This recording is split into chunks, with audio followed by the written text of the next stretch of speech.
구축이 생기면 바로 드러나는 거예요. 이렇게 뭐 딸려 올라간다거나 오그러진다거나 이런 현상들이 생길 수가 있는데,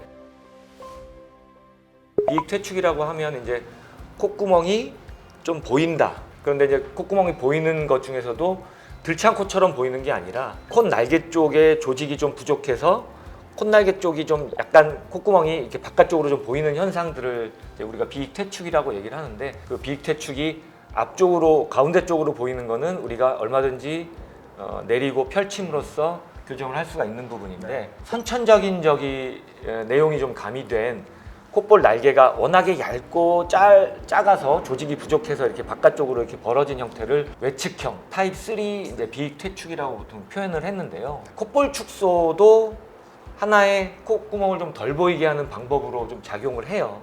그래서 콧볼 축소로 100% 비익퇴축을 개선할 수 없다고는 얘기할 수는 없을 거고, 일정 부분 좀 줄여주는 부분이 있을 거고, 이 외측형의 비익퇴축, 그 타입 3 비익퇴축은 아무래도 이제 조직 자체가 부족한 부분이 좀 있는 거예요. 그런 경우들이 우리가 연골을 덧댄다든가, 연골을 앞쪽으로 끼워 넣는다든가, 좀 심한 경우에는 복합 조직 이식이라고 그래서 연골과 피부를 같이 콧구멍 안쪽으로 이식을 해서 좀 더 늘려주는 그런 방법들인데요. 이제 아무래도 좀 더 조작이나 이런 것들이 좀 많이 들어가기 때문에 표시가 나거나 흉이라든가 이런 것들이 좀 걱정되는 부분이 좀 있을 수는 있어요. 그래도 구조나 이런 것들을 내리고 올리고 하는 부분들을 잘 조절하고 이식돼야 될 조직 양을 조금 더 줄인다면 아마 좀 표시나는 거나 이런 거 좀 적게 하면서 개선할 수 있는 부분이 좀 더 있지 않을까 이렇게 생각합니다.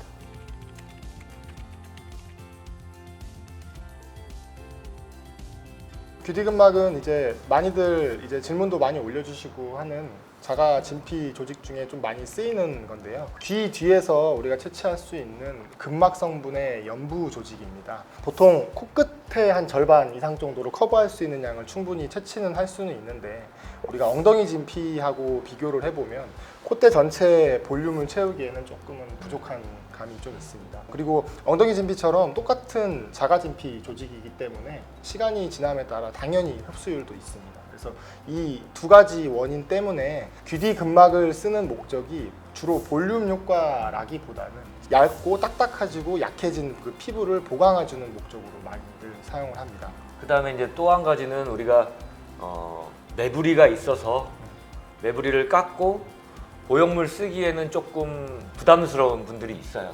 아무래도 매부리는 중간 부분이 솟아있기 때문에 보형물이나 이런 걸 들어가게 되면 뭐 좀 시소처럼 그런 형태를 만들기 때문에 매부리를 다듬고 미간이 좀 꺼진 게 좀 아쉽다라고 생각하는 분들한테는 전체를 콧대를 다 쓰기는 어렵겠지만 미간 부분을 조금 꺼진 부분을 메꾸는 용도로는 아주 좋은 재료라고 생각을 합니다.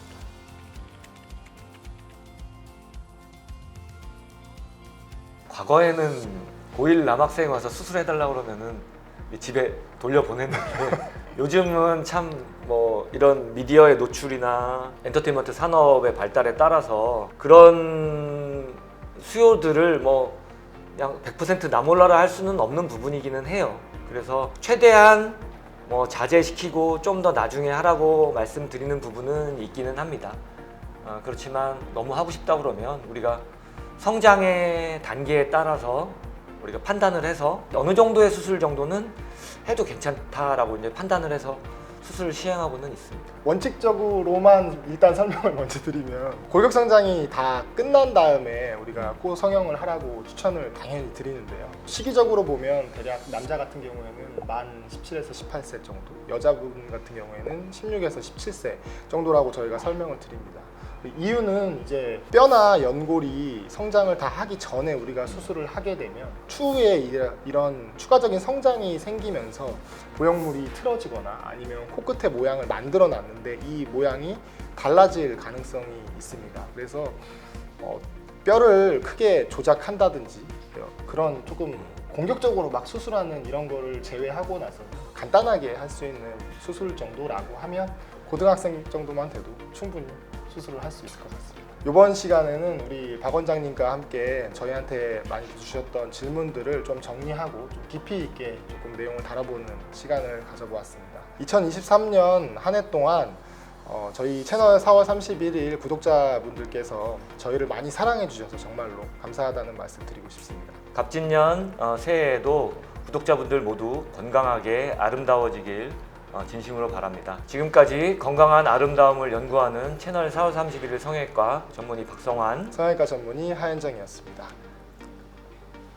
감사합니다. 아니, 새해 복 많이 받으세요. 새해 복 많이 받으세요. 감사합니다. 감사합니다.